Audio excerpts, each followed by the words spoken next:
2015 تعدادی 39 نفر جوانان و حزب و حرکت‌های تروریستی شامل شده بودند. در سال 2016 همین تعداد همگی 12 نفر بود. و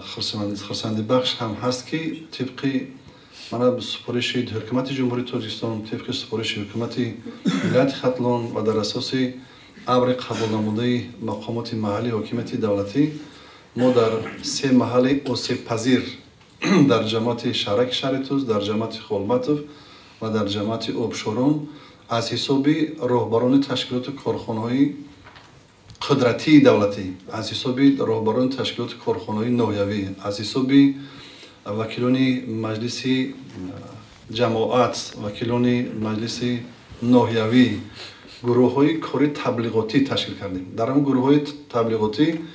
همون دهه‌های آسیب پذیر،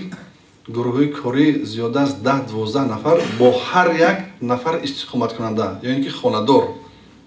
خانه به خانه گشته ماهیت سیاست امروزه حکومت جمهوری تاجیکستان، ماهیت تنجی امانی ما توانستیم فهمانده